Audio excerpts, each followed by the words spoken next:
من الشيطان اللعين الرجيم. بسم الله الرحمن الرحيم. الحمد لله رب العالمين، والصلاة والسلام على خير خلق وخاتم الأنبياء والمرسلين محمد صلى الله عليه وآله وسلم.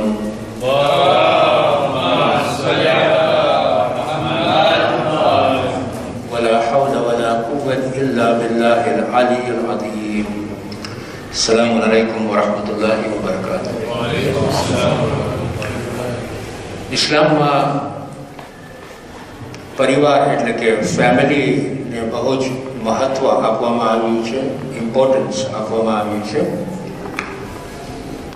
કુરાન શરીફમાં લગભગ 15 વખત એનું ફેમિલીના બારામાં વર્ણન કરવામાં આવ્યું છે. એના બારામાં આપણે મળશે અને હદીસોમાં પણ એનું મહત્વ આપવામાં આવ્યું છે. આપણે જ્યારે પરિવાર એટલે ફેમિલી, પરિવારનું કોન્સેપ્ટ આપણે એનાલાઇઝ કરશું તો આપણને સમજ પડશે કે પરિવારની અંદર મા બાપના હક્કો છે, દીકરા દીકરીઓના પણ હક્કો છે અને એ હક્કો જો સરખી રીતે અજમાવવામાં આવે તો સંબંધો જે છે પરિવારની અંદર એ મેન્ટેન થાય, એ મજબૂત થાય. તો સમાજની અંદર, કોમની અંદર પરિવારને એક સેન્ટ્રલ પોઝિશન આપવામાં આવી છે કે પરિવાર હોય, સમાજ હોય, સમાજની અંદર પરિવાર એક બેઝિક મુદ્દો એટલે કે એક હદફ છે, એક સેન્ટ્રલ પોઝિશન છે. જો પરિવાર સારું હોય તો સમાજ સારું બની શકે. ને પરિવારની અંદર મા બાપને એક હદફ, એક સેન્ટ્રલ પોઝિશન આપવામાં આવી છે. એટલે કે જો મા બાપના સંબંધો સારા હોય, હક ઉપર હોય, તો પરિવારના સંબંધો પણ હક ઉપર હોય ને મજબૂત હોય, અને સમાજના પણ સંબંધો હક ઉપર હોય ને મજબૂત હોય, સોસાયટીના પણ સંબંધો હક ઉપર હોય ને મજબૂત હોય, અને ઉમ્માના પણ હક્કો મજબૂત હોય, સંબંધો મજબૂત હોય. અલી ઇબ્ન અબી તાલિબ અલૈહિ સલામ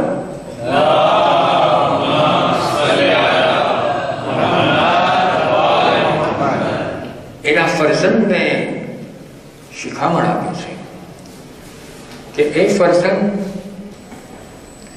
તારું શરીર મારું શરીરનો એક ભાગ છે, બલકે તારું શરીર મારા આખા શરીરનો ભાગ છે. તારી મુસીબતો મારી મુસીબતો છે. તને જો મોત આવે એટલે મને મોત આવ્યું. મારી ચિંતા જેટલી હું કરું છું એટલી તારી પણ ચિંતા હું કરું છું. પછી કહે છે કે નવજવાનિયા કે નવયુવાનના દિલો એવા હોય છે કે જેમ કે વિરાન જમીન હોય ને, વિરાન જમીનનો મતલબ એમ અનકલ્ટિવેટેડ લેન્ડ, અનકલ્ટિવેટેડ જમીન. અનકલ્ટિવેટેડ ફ્રેન્ચમાં આપણે શું કહીએ? ઓકે, નોકી જમીનો. એ નોકી જમીનોમાં જ્યારે આપણે બીઓ આવે ત્યારે બીઓ ઉગે છે. ઇમામ અલી અલૈહિસ્સલામનો મતલબ કહેવાનો એ છે કે નવજવાનિયાના દિલો એવા છે કે એમાં કોઈ પણ જાતના વિચારોનો સમાવેશ થઈ જાય છે, સારા અને ખરાબ. એમ કે આજે જમીનમાં તમે દીવો વાળો એ દીવો ઝાડ થઈ ગયું. એવી જ રીતે નવજવાનિયાના દિલો એવા હોય છે કે એ લોકો સારા વિચારો પણ લઈ શકે છે અને ખરાબ વિચારો પણ લઈ શકે છે, અને ખરાબ વિચારો ઉપર રાંધે છે અને પછી રાંધને જમવાનું બનાવે છે, અને કઈ રસ્તા ઉપર નીકળી પડે છે એ ઘણી વખતે આપણને ખબર નથી પડતી. તો અલી ઇબ્ન અબી તાલિબ અલૈહિસ સલામ આપણને કહે છે કે નવજવાનિયાનું દિલ આવું હોય છે. એટલા માટે મેં તને અદબના શિખામણો જલ્દીથી આપ્યા છે કે જેથી કરીને તારા વિચારો બીજા વિચારોમાં પડી ન જાય. આપણે કેટલું શીખવાનું મળે છે એમાં કે આપણા જ્યારે છોકરાઓ મોટા થતા હોય ત્યારે આપણે જો સરખા વિચારો આપણા છોકરાઓમાં નાખીએ તો એ લોકોની દિલ, એ લોકોની અકલ અને એ લોકોની સમજણી આપણા ઉપર રહે, આપણા ઇસ્લામના વેલ્યુઝ ઉપર રહે. નહીતર એ લોકોનું દિલ, એ લોકોની સમજણી ને એ લોકોની અકલ કોઈ બીજાના આઈડિયાઝ ઉપર વટાઈ જશે. એટલે તો આપણામાં કહેવામાં આવે છે કે જ્યારથી છોકરાઓની સમજણી શરૂ થાય ત્યારથી આપણને ઇસ્લામની વેલ્યુઝ, એ લોકોમાં ઇસ્લામના અખલાકો ને ઇસ્લામના અદબો આપણે એ લોકોને આપતા જાય કે એ લોકોના દિલો, એ લોકોની અકલો અને એ લોકોની સમજણી આપણા ઇસ્લામના વેલ્યુઝ ઉપર રહે. જો આપણે એ લોકોના દિલોમાં નહીં નાખીએ તો કોઈ બીજાઓ એ લોકોના દિલોમાં ઘણી એવી આઈડિયાઝ નાખશે કે જે ઇસ્લામની અગેન્સ્ટ હોય. અને પછી અલ્લાહ સુબ્હાનહુ વ તઆલા કુરાન શરીફમાં બની ઇસ્રાઈલમાં કહે છે કે અને અમે તમને છેવટનો હુકમ આપી દીધા છે. છેવટનો હુકમ કે તું તારા પરવરદિગારની ઇબાદત કર. જો શબ્દ કેવા છે, અમે તમને છેવટનો હુકમ આપી દીધા છે કે તું તારા પરવરદિગારની ઇબાદત કર અને તારા મા બાપની નેકી કરતો રહે. અને જ્યારે એક અથવા બે તારી સાથે એ લોકો ઝઈફીમાં પહોંચે, વૃદ્ધાવસ્થામાં પહોંચે, બુઢાપો આવે અને તને જો એ લોકો ઉપર કદાચ ને ગુસ્સો પણ આવી ગયો હોય તો તું એ લોકોની સામે ઉફ પણ નહીં કરતો અને એ લોકોને તુચકારતો પણ નહીં અને તું મયાની રીતે એ લોકોની સાથે વર્તજે, નમ્રતાથી વર્તજે. ઇમામ જાફર સાદિક અલૈહિસ્સલામ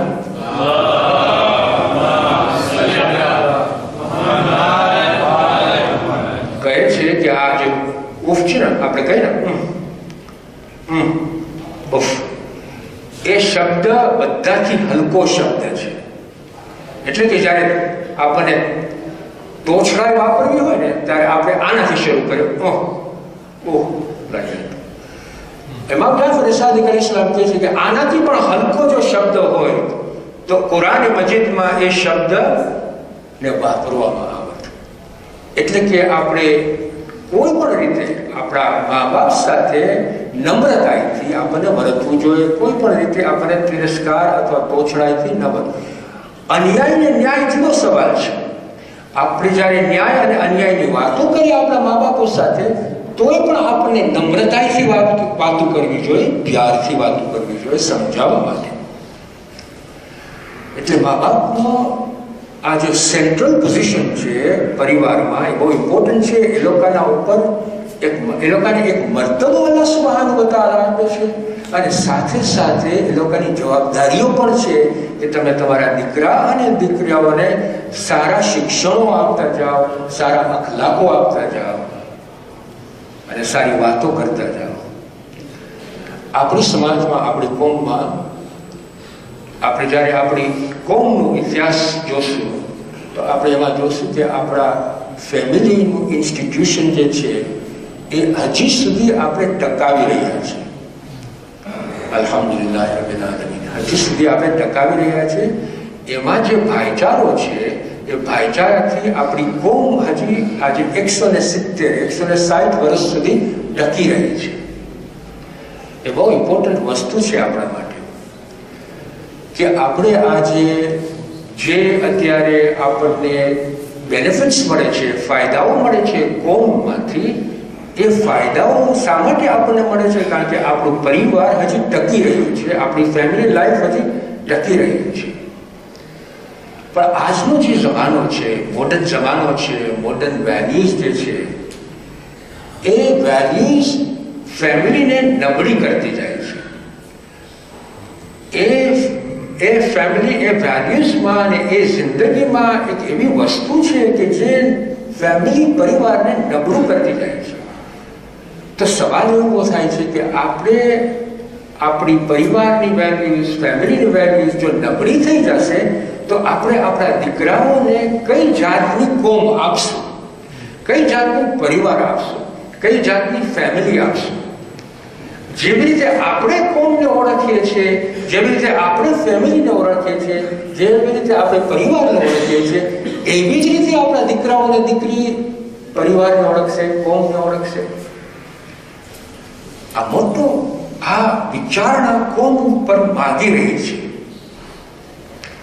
થોડાક સમય પહેલા એક મેગેઝિનમાં અમુક દુનિયાભરના સ્ટેટિસ્ટિક્સ નીકળ્યા હતા. સ્ટેટિસ્ટિક્સ જાણો છો ને? શું સ્ટેટિસ્ટિક્સ?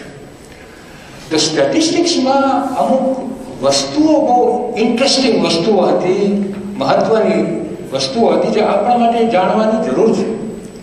પહેલી વસ્તુ કે સ્ટેટિસ્ટિક્સ બતાવતી હતી કે આપણું પરિવાર આજના જમાનામાં પરિવાર તૂટતું જાય છે અને સિંગલ લાઈફ એટલે એક જ જણાનું જીવવું, એટલે કે single life, single relationship, single life વધતું જાય છે. ફેમિલી લાઈફ તૂટતું જાય છે અને એકલું લાઈફ વધતું જાય છે. એક બીજું કે લોકોને શાદીમાં બહુ ઇન્ટરેસ્ટ નથી, લોકોને શાદી કરવામાં ઇન્ટરેસ્ટ નથી આવતો. ત્રીજું કે લોકોને ફેમિલી લાઈફમાં રહેવું પણ નથી. આ સ્ટેટિસ્ટિક્સ દુનિયાની છે, એ આપણને કહે છે કે લોકોને આજે ફેમિલી લાઈફ સાથે ભળવું પણ નથી, રહેવું પણ નથી, લોકોને જુદા રહેવું છે. અને ચોથું કે તલાકો, ડિવોર્સીસ આજે વધતા જાય છે. એટલે આ બધા કારણો જે છે એ સભ્ય કહે છે કે પરિવારને ભાંગે છે, તોડી નાખે છે. આપણી પાસે આપણા કોમનું સ્ટેટિસ્ટિક્સ નથી. દુઃખની વાત એ છે કે સ્ટેટિસ્ટિક્સ નથી, પણ ગુજરાતનું સ્ટેટિસ્ટિક્સ આપણી પાસે છે 2009.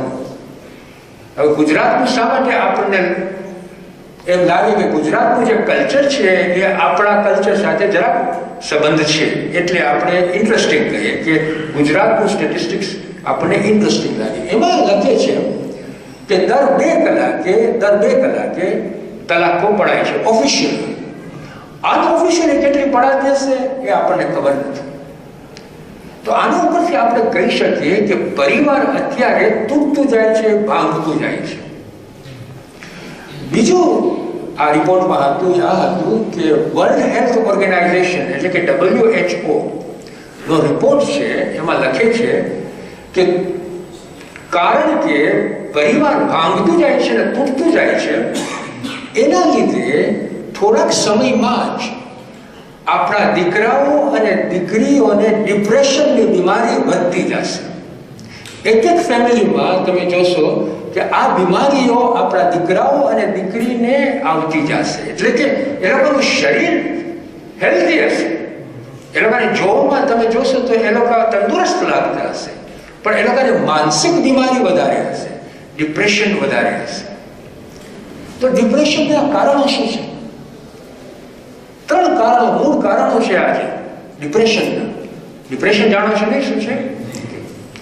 તો 3 કારણો આ છે. પહેલી વસ્તુ બતાડે છે કે મોડર્ન લાઈફ, આજની જિંદગી કેવી છે આપણી?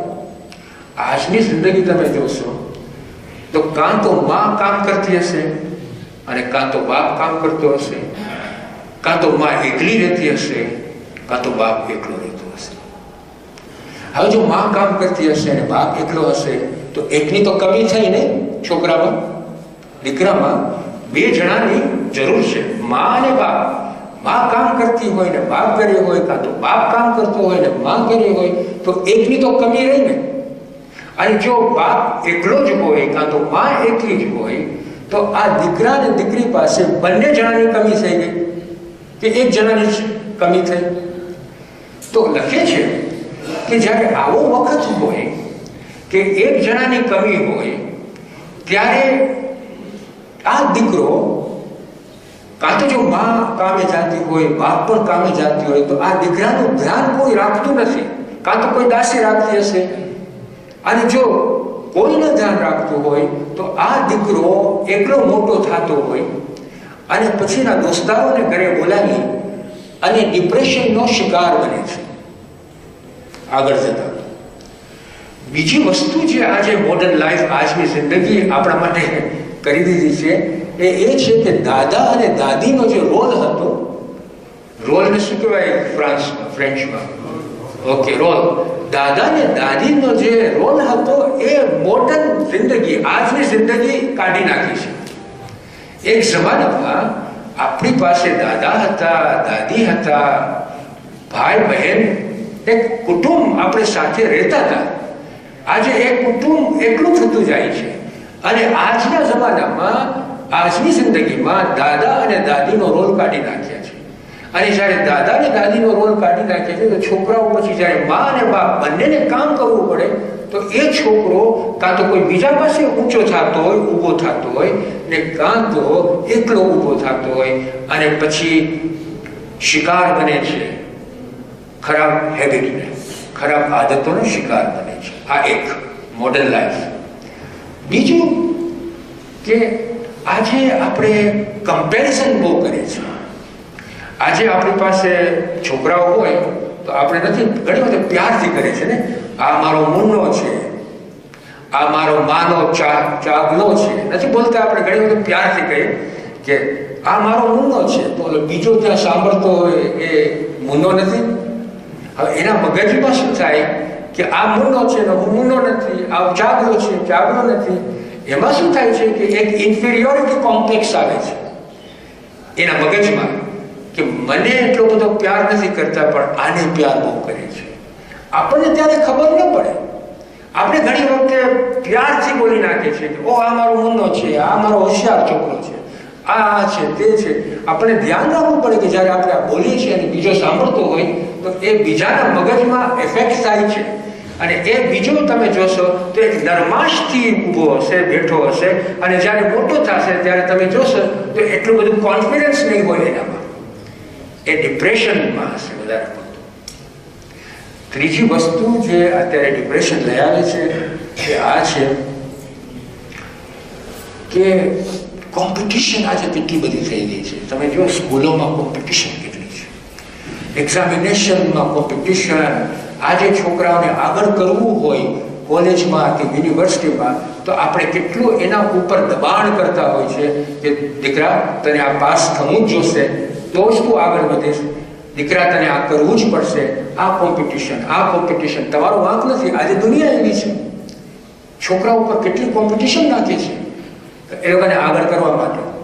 એમાં શું થાય છે કે જે છોકરો ઘણી વખતે એનામાં બીક ગળી જાય છે કે હું જો નહીં કરી શકું તો હું મારા મા અને બાપના જે અપેક્ષાઓ છે એ અપેક્ષાઓ હું પાડી નહીં શકું, અને જો હું પાડી નહીં શકું તો મારા મા બાપ મને એટલો પ્યાર નહીં કરે.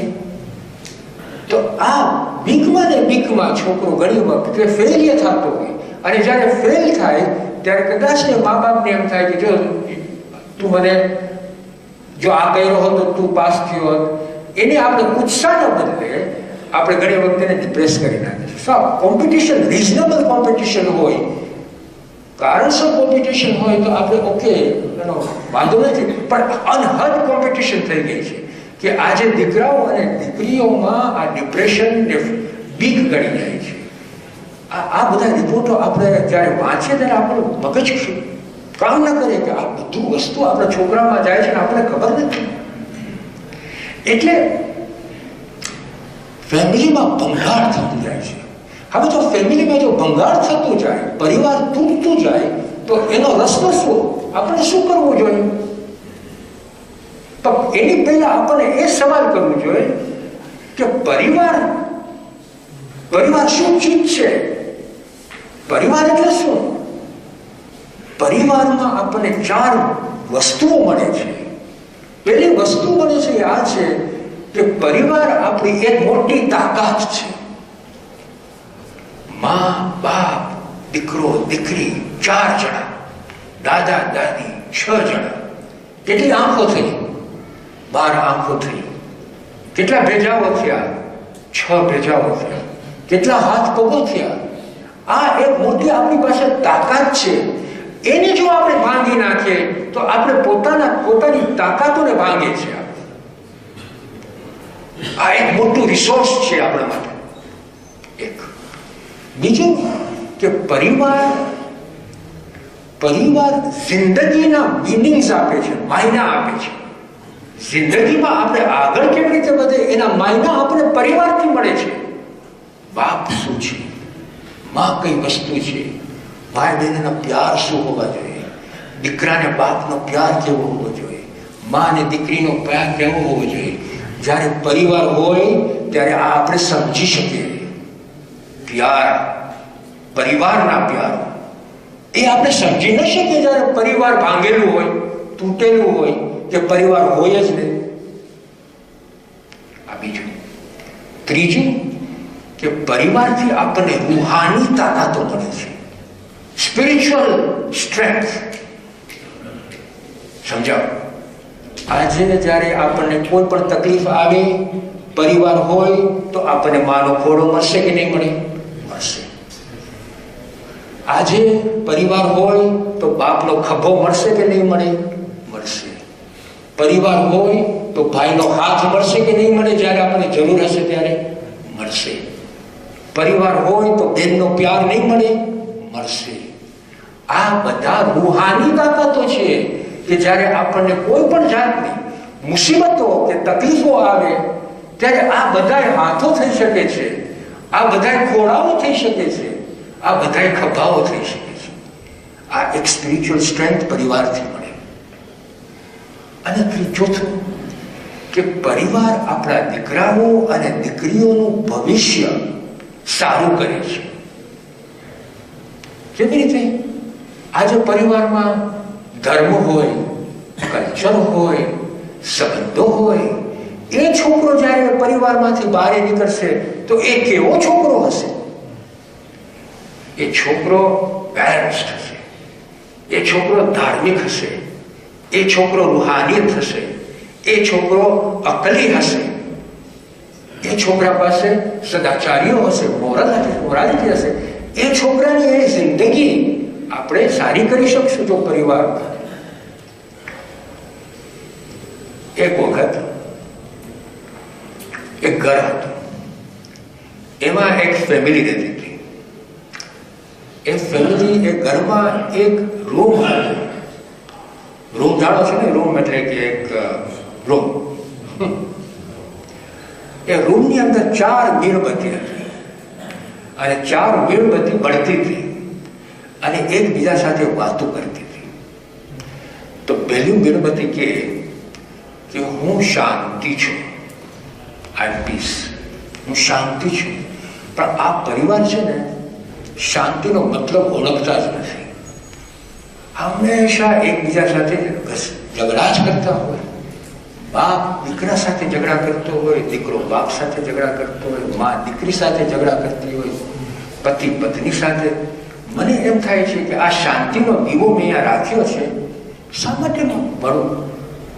હું ઠરી જાઉં છું, વિસાઈ ગયો. એ કે આ લોકોને જરૂર નથી, સમજતા જ નથી, એ વિસાઈ ગયો. બીજી મીણબત્તી હતી કે હું વિશ્વાસ છું. વિશ્વાસ સમજો છો ને? ટ્રસ્ટવર્ધી, વિશ્વાસ છું. એટલે આ પરિવારમાં વિશ્વાસ જ નથી. પતિ પત્નીને વિશ્વાસ નથી કરતો, બાપ દીકરાને વિશ્વાસ નથી કરતો, દીકરી માને વિશ્વાસ નથી કરતો. આ લોકો વિશ્વાસનો અર્થ જ નથી સમજતા. તો હું શા માટે મારી વિશ્વાસ રાખું, વિશ્વાસનો દીવો બાળું, વિશ્વાસને મોરાલી કરું? અહીંયા હું એ વિસાઈ જાઉં છું. એ વિસાઈ ગયું. ત્રીજી મીણબત્તી કહે કે હું પ્યાર છું. અને આ પરિવારમાં તો પ્યાર જ નથી, કોઈ પણ જાતનો પ્યાર નથી. એક જમાનામાં પત્નીને પત્નીમાં કેટલો મોટો પ્યાર હતો, હું જોતી હતી. આજે 20 વર્ષ પછી તો પ્યાર જ નથી, બસ ઝઘડા જ છે.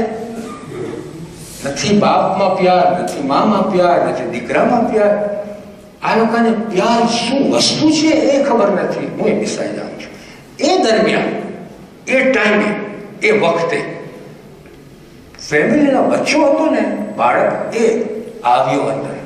અને જ્યારે એને જોયું કે શાંતિ વિસાઈ ગઈ છે, વિશ્વાસ વિસાઈ ગયું છે, પ્યાર દિસાઈ ગયો છે તો એ રોવા માંડ્યો. ત્યારે એ મીણબત્તી એને કહે છે, બાળક બેટા તું કેમ રોય છે?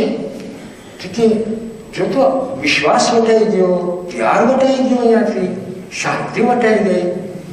કે તું રો નહીં, હું આશા છું.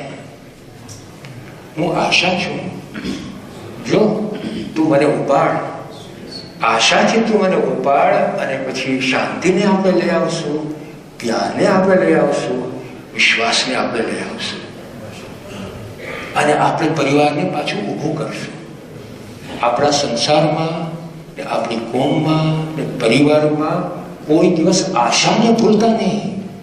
હંમેશા આશા રાખતા જ રહેજો કે આ પરિવાર આપણું છે. ગમે તેટલું તૂટતું હોય, પરિવાર આપણું છે. આપણે આશાથી શાંતિ લઈ આવે, પ્યાર લઈ આવે અને વિશ્વાસ લઈ આવે પાછા ફેમિલીમાં. તો આ 4 વેલ્યુઝ આપણી કેટલી ફેમિલીમાં ખપે ઊંચું કરવા માટે? આપણી ફેમિલીમાં આપણને શાંતિ ખપે, આપણી ફેમિલીમાં આપણને વિશ્વાસ ખપે, આપણી ફેમિલીમાં આપણને પ્યાર ખપે, અને આપણી ફેમિલીમાં આપણને આશા ખપે. આ કોણ આપશે બચાવવાને? કોણ આપશે? મદ્રેસા આપશે? કોણ આપશે? મા બાપ આપશે.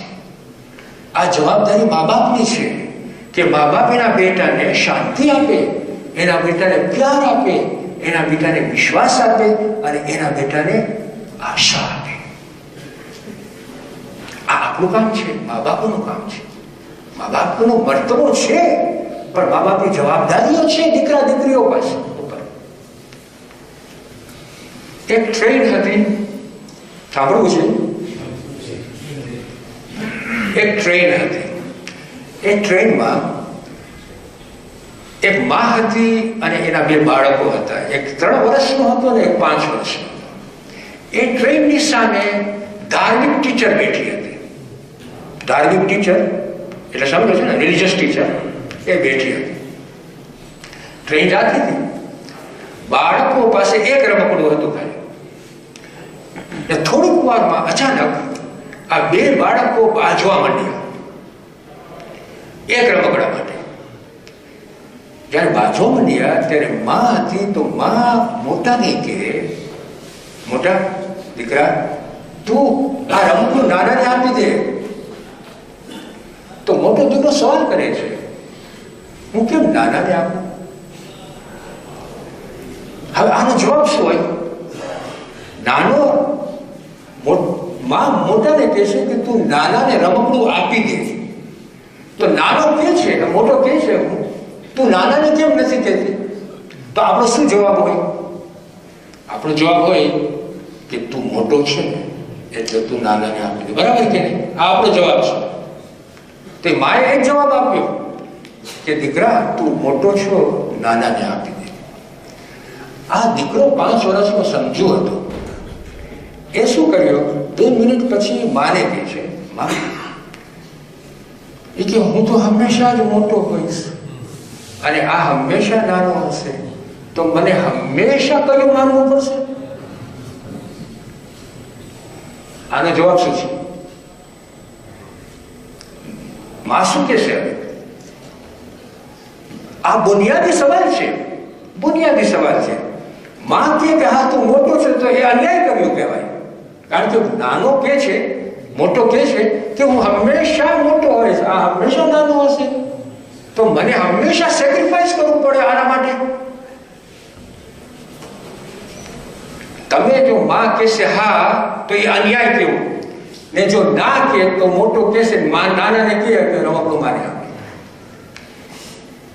હવે ઓલો રિલિજિયસ ટીચર હતો, એ સાંભળતો હતો આ બધું.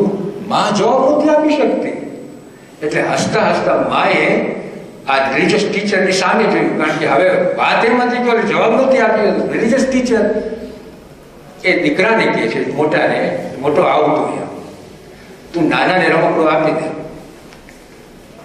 અને તને થોડીક વારમાં પાછું આપી દેશે.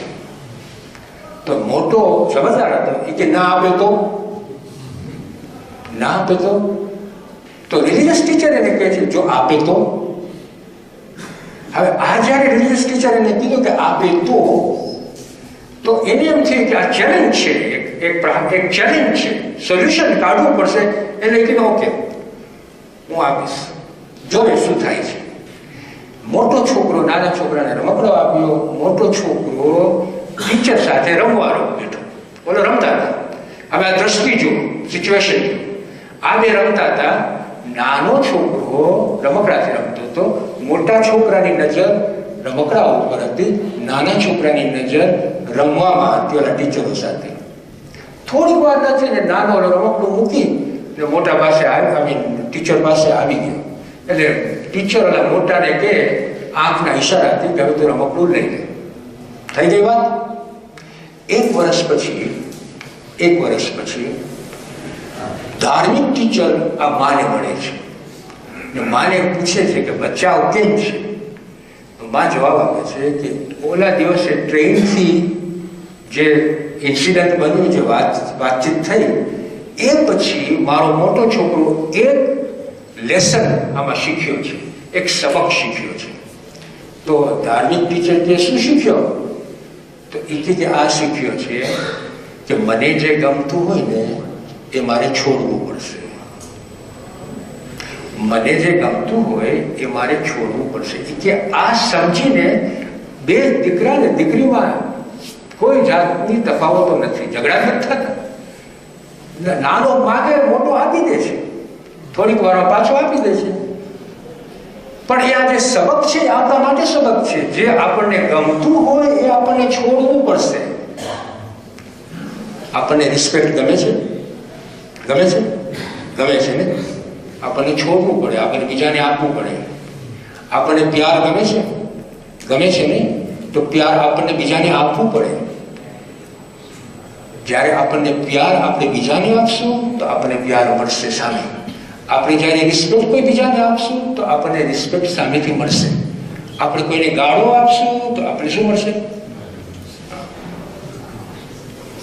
આ જે વસ્તુ છે કે મને જે ગમે છે એ છોડવું પડશે, એ ફેમિલીમાં આ બુનિયાદી વસ્તુ છે. ફેમિલીમાં શા માટે?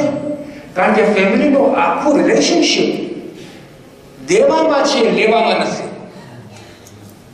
આજે દોરી હોય અને બંને જણા લેતા જ હોય તો આ દોરીને શું થાય? તૂટી જાય. પણ આપતા જ હોય તો શું થાય? દોરી મજબૂત રહે. આ જે સિદ્ધાંત ફેમિલીનો આ છે કે આપણી દોરી આપણે મજબૂત રાખવી પડશે. એટલે આ સબક જે છે કે જે આપણને ગમતું હોય એ આપણને આપવું પડશે. જો મારા ભાઈ, 4 ચીજની ધ્યાન રાખવી પડશે આપણે. પહેલી વસ્તુ એ છે ફેમિલીમાં કે આપણે હંમેશા સાચું બોલવાની આદત રાખો. એક. બીજું, સારું બોલવાની આદતો રાખો. ત્રીજું, ઓછું બોલવાની આદતો રાખો. એનો મતલબ એમ કે ઓછું એવી રીતે કે તમને જે સમજ ન પડતી હોય, કે જેની સાથે સંબંધ ન હોય ને સંબંધો ન હોય, એ તમે ન બોલો. એનો મતલબ એમ કે ઓછું. અને ચોથું, તમે પ્યારથી બોલો. સાચું બોલો, સારું બોલો, ઓછું બોલો અને પ્યારથી બોલો.